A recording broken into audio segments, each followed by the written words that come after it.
Bro Mahesh Babu గారికి అయితే మరొకసారి బిగ్ షాక్ తగిలింది అనుకోవచ్చు. అంతకుముందు ఏదో ఈడీ అది ఇది అని చెప్పి సో అందులోనే మళ్ళీ మేము మోసపోయామంటూ కొంతమంది అయితే మహేష్ బాబు గారి పైన కేసులు పెడతామంటూ ఒక బిగ్ షాక్ ఇచ్చారనమాట. ఎవరు వాళ్ళు అసలు వాళ్ళ కథ ఏంటి? అయితే ఒక రియల్ ఎస్టేట్ సంస్థ సాయి సూర్య డెవలపర్స్ అందరికీ తెలిసిందే. మనము టీవీ షోస్లో కానీ యూట్యూబ్లో కానీ గూగుల్స్లో కానీ ఎక్కడ చూసినా కూడా అప్పట్లో చాలా కనిపించేది. సో రియల్ ఎస్టేట్ సంబంధించినటువంటి ఇక్కడ దీనికి ఓనర్ సతీష్ అనే వ్యక్తి. అయితే ఇప్పుడు మహేష్ బాబుకి మరొక సవాలు ఏంటి అంటే కన్స్యూమర్ కమిషన్ నుంచి కూడా ఆయనకు ఒక విచారణకు హాజరు కావాలి అని చెప్పేసి కూడా నోటీస్ రావడం జరిగింది. అయితే దీని గురించి కూడా మనం అప్పట్లో విన్నాం. చాలా మంది కూడా రిపోర్ట్ చేయడం కావచ్చు, దీని గురించి కేసు ఫైల్ చేయడం కావచ్చు. ఇట్లా మహేష్ బాబు గారి పేరు వాడుకొని ఆయన ఫొటోస్ వాడుకొని ఆయన కుటుంబం అంతా కూడా దీనికి అప్పట్లో బ్రాండ్ అంబాసిడర్గా ఉన్నారు. అదంతా కూడా ఓకే. సో మరి దాని పట్ల ఆయన బ్రాండ్ అంబాసిడర్గా చేశారు కాబట్టి, ప్రమోట్ చేశారు కాబట్టి దాని పరంగా కొన్ని ఇంత అమౌంట్ తీసుకున్నామని చెప్పేసి అందులో కొంత చెక్ రూపంలో ఇంకొంత నగదు రూపంలో తీసుకున్నాడు. సో అందుకోసమని హాజరు కావాలని చెప్పేసి అప్పట్లో ఈడీ నోటీసులు పంపించడం, సో దానికి కూడా మహేష్ బాబు గారి హాజరు కావడం ఇదంతా కూడా జరిగిపోయింది. సో ఇప్పుడు మరొకసారి మహేష్ బాబు గారి పేరు తెర మీదకి వచ్చింది. దట్టు సాయి సూర్య డెవలపర్స్ సంబంధించినటువంటి ఈ యొక్క రియల్ ఎస్టేట్ సంబంధించింది. అయితే ఇక్కడ ఏంటంటే ఇక్కడ హైదరాబాద్లో ఉన్నటువంటి కొంతమంది ఎవరైతే ఒక వైద్యురాలు తనతో పాటు ఇంకొక వ్యక్తి ఇద్దరు కూడా సోమాజిగూడకు సంబంధించినటువంటి ఏరియాలో ఇక్కడ ఈ సాయి సూర్య డెవలపర్స్లో ఇద్దరు కూడా ఒక్కొక్క ఫ్లాట్ కొనుక్కున్నారు. సో అందులో దాని విలువ దాదాపు 34.08 లక్షలు. అంటే సో ఈ విధంగా పెట్టి కొనుక్కున్నారు ఓకే. బట్ వాళ్ళు ఒక విషయాన్ని చెప్పారు ఏంటంటే ఇక్కడ మహేష్ బాబు గారి ఫోటో చూసి దాని కింద ఉన్నటువంటి అనుమతులు కావచ్చు, హామీలు కావచ్చు, అవన్నీ కూడా ఉన్నటువంటి బ్రౌచర్ చూసే మేము అట్రాక్ట్ అయ్యాము, అందుకోసమని కొనుక్కున్నామని చెప్పారు. సో తీరా అక్కడికి వెళ్ళి చూసేసరికి కనీసం ఒక లేఅవుట్ లేదు, అందులో చెప్పినటువంటి అనుమతులు కూడా ఏవి తీసుకోలేదు, కనీసం ఎలాంటి హామీలు ఇచ్చారు అవన్నీ కూడా ఏవీ లేదు.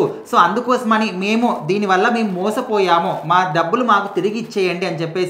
అంటే జనరల్గా ఇప్పుడు వెళ్ళి చూసినాక వాళ్ళకి మరి అంత అనుమానం ఉంటే ఎందుకు డబ్బులు ఇచ్చినటువంటి తప్పు వాళ్ళదే అవుతుంది కదా. చూసి నచ్చితేనే కొనుక్కుంటారు ఎవరైనా. అంటే తప్పు అని కాదు. ఇప్పుడు ఒక వ్యక్తి ఇప్పుడు ఏ డెవలప్మెంట్స్ కావచ్చు, రియల్ ఎస్టేట్ సంస్థ కావచ్చు, ఒక షాప్ కావచ్చు, ఇంకేదైనా కావచ్చు, వాళ్ళు ప్రమోషన్ చేయిస్తున్నారు అంటే ఎవరిని పెడతారు? దాదాపుగా ప్రజల్లో పాపులారిటీ ఉన్న అలాంటి వాళ్ళని సెలెక్ట్ చేసుకొని అరే వీళ్ళు చెప్తే కొంతమంది అట్రాక్ట్ అవుతారు, వాళ్ళని తీసుకుంటారని చెప్పేసి ప్రమోషన్ చేయిస్తారు. సో అక్కడ వీళ్ళు ప్రమోట్ చేస్తారు, వాళ్ళకి కావాల్సిన రెమ్యునరేషన్ తీసుకుంటారు, వెళ్ళిపోతారు. బట్ వీళ్ళని ఎంతో నమ్మే కొంతమంది అభిమానులు ఉంటారు, కొంతమంది డైహార్డ్ ఫ్యాన్స్ కూడా ఉంటారు. వాళ్ళ కోసం మేము చచ్చిపోతాం, అది చేస్తామని కూడా అంటూ ఉంటారు. సో అలాంటి వాళ్ళు ఖచ్చితంగా ఈయన పేరు అక్కడికి వెళ్ళి చూడకుండానే డబ్బులు ఇచ్చేస్తారు. అదే ఇక్కడ అయిపోతాయేమో, ఇంకా మనకు దొరకయేమో అని చెప్పేసి వాళ్ళు ముందుగానే డబ్బులు పే చేసి తర్వాత వెళ్ళి చూస్తూ ఉంటారు. సో వీళ్ళు కూడా అదే విధంగా చేసి ఉండొచ్చు. ముందుగా డబ్బులు పే చేసి అక్కడికి వెళ్ళి చూసేసరికి ఎలాంటి అనుమతులు, ఇప్పుడు అక్కడికి వెళ్ళి కూడా చూసుండొచ్చు, బట్ దానికి అనుమతులు ఉన్నాయా లేదా అనే విషయం మాత్రం ఖచ్చితంగా అక్కడికి వెళ్ళి ఆ చుట్టుపక్కల రిజిస్ట్రేషన్ ఆఫీస్కి వెళ్ళి తెలుసుకుంటే తెలుస్తుంది. 500 రూపాయలకు కూడా మోసాలు ఈజీగా జరుగుతున్న రోజుల్లో అన్ని లక్షలు పెట్టే ముందు ఒక్కసారైనా ఆలోచించరా? అంత తెలివితే లేకుండా అంత సంపాదించడం. ఇప్పుడు ఒక రియల్ ఎస్టేట్ సంస్థ అన్నప్పుడు ఇంత పెద్ద సంస్థని మెయింటైన్ చేస్తుందంటే ఖచ్చితంగా వాళ్ళు అన్ని పర్మిషన్ తీసుకుంటారు, అంత పర్ఫెక్ట్గా ఉంటుందని చెప్పేసి ఆల్మోస్ట్ అందరు నమ్ముతారు. ఎవరు కూడా వీళ్ళు తీసుకోలేదు అని నమ్మకం పెట్టుకోరు. దట్టు మహేష్ బాబు గారు ప్రమోట్ చేశారంటే ఇంకా ఆల్మోస్ట్ అందరూ కూడా ఇది పర్ఫెక్ట్గా ఉంటుందని అనుకుంటారు. సో వీళ్ళు కూడా ఈయన మీద నమ్మకంతో అక్కడికి వెళ్ళి పర్మిషన్స్ అవి ఏవి కూడా చూసుకోకుండా జస్ట్ ఇంకా డబ్బులు పే చేసి ఇంకా ఇవి దొరకయేమో అనే విధంగా పే చేసి ఉండొచ్చు. సో ఏదైనా కావచ్చు, ఖచ్చితంగా వాళ్ళైతే మోసపోయామని చెప్పేసి మా డబ్బులు కూడా మాకు తిరిగి ఇవ్వాలని చెప్పేసి కన్స్యూమర్ కమిషన్లో మహేష్ బాబు గారి ఫోటోతో ఉన్నటువంటి ఒక బ్రౌచర్ని కూడా వాళ్ళు అందులో ఆ ఫిర్యాదులో పేర్కొన్నారు. సో వెంటనే కన్స్యూమర్ కమిషన్ కూడా మహేష్ బాబు గారిని విచారణకు హాజరు కావాలి అని చెప్పేసి నోటీసులు కూడా పంపించారు.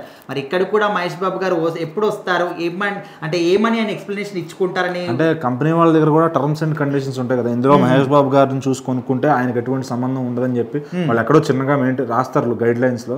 సో మరి అది వాళ్ళు అక్కడ చెల్లుతుంది అంటారా? దానికి ఖచ్చితంగా ఇప్పుడు వాళ్ళైతే ఒక ఫిర్యాదు అయితే పేర్కొన్నారు కన్స్యూమర్ కమిషన్ లో.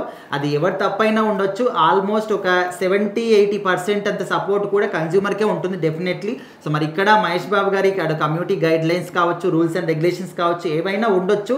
బట్ ఇక్కడ ఫిర్యాదుకి మహేష్ బాబు గారి హాజరైన తర్వాత దీంట్లో ఎలాంటి మలుపులు ఉంటాయి, ఆయనదే తప్పు ఉందా అంటే ఇంకా ఆయన కూడా తప్పు లేనట్టే. జస్ట్ ఇక్కడ సంస్థ వాళ్ళు పిలిచారు, వాళ్ళు ప్రమోట్ చేయమన్నారు, చేశారు, రెమ్యునరేషన్ తీసుకున్నారు, వెళ్ళిపోయారు. అందులో ఏ తప్పు ఉన్నా కూడా కంప్లీట్ బాధ్యత అనేది ఖచ్చితంగా రియల్ ఎస్టేట్ సంస్థ కంటే సాయి సూర్య డెవలపర్స్దే ఉంటుంది. సో వాళ్ళే వీళ్ళకి సమాధానం చెప్పుకోవాలి.